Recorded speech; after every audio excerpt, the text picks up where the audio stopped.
Tentu Anda tahu istilah nafza, narkotika, alkohol, psikotropika, dan zat adiktif. Nafza adalah zat yang bisa memengaruhi kondisi kejiwaan seseorang. Bahkan bahayanya lagi, nafza bisa menimbulkan ketergantungan.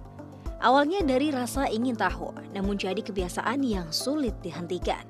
Tahukah Anda ketika nafza disalahgunakan, artinya seseorang mengonsumsi obat-obatan nafza tidak sesuai dengan fungsinya. Tak hanya itu, penyalahgunaan nafza juga bisa terjadi karena pengaruh lingkungan. Berbicara tentang jenis-jenis nafza yang termasuk dalam golongan narkotika adalah kodein, morfin, heroin, ganja, LSD, dan opium. Sementara nafza golongan psikotropika adalah sabu, nipam, angel dust, dan ekstasi.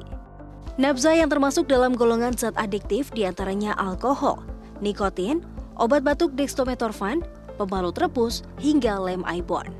Ketika seseorang menyalahgunakan nafza, dampaknya bagi kesehatan adalah penularan HIV, hepatitis, mengalami overdosis, bahkan risiko kematian. Secara sosial, nafza bisa membuat seseorang nekat berbuat kriminal. Karir pun bisa melayang ketika seseorang terlibat nafza. Belum lagi dampak ekonomi seperti terlilit hutang, uang habis, dipenjara atau harus menjalani rehabilitasi. Untuk mencegah penyalahgunaan nafza, pilihlah lingkungan yang positif. Bekali diri dengan pengetahuan tentang nafza, termasuk nilai-nilai keagamaan. Jika ada masalah, jangan lari ke obat-obatan terlarang, tapi ceritakan pada orang terdekat.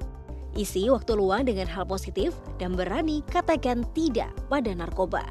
Mengobati kecanduan nafza bisa dilakukan lewat berbagai cara. Pertama, pemeriksaan oleh dokter untuk tahu seberapa parah tingkat kecanduan dan efek sampingnya. Kedua, detoksifikasi agar 100% bebas dari konsumsi obat-obatan terlarang. Pada fase ini, seseorang bisa mengalami sakit badan, mual, tekanan psikologis, hingga sakau. Contohnya adalah sakau sabu, yang terjadi ketika seseorang berhenti mengonsumsi sabu secara mendadak. Gejalanya sama kuatnya dengan kecanduan. Ketiga, stabilisasi atau pemulihan jangka panjang. Keempat, kelola aktivitas agar menjalani hari dengan normal. Tentu perlu kontrol dan perhatian dari orang terdekat agar mantan pecandu narkoba bisa lepas dari jeratan barang haram tersebut. Bijaksanalah dalam mengambil langkah. Mengonsumsi narkoba hanya akan memupuskan impian. Menjauhi narkoba sama dengan menyelamatkan masa depan Anda. Sesuai dengan kebijakan Mutu Keselamatan dan Pertambangan Lingkungan Hidup dan Energi PT Adaro Indonesia, khususnya di poin 8, yaitu menjalankan upaya pencegahan pemakaian dan pengedaran narkotika, obat terlarang, serta pencegahan HIV/AIDS di tempat kerja. Implementasi yang perlu diterapkan: 1. Pemeriksaan nafza saat medical check-up.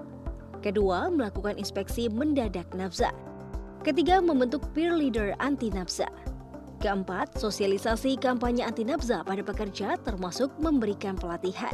Kelima, sosialisasi kampanye anti-nafza untuk masyarakat.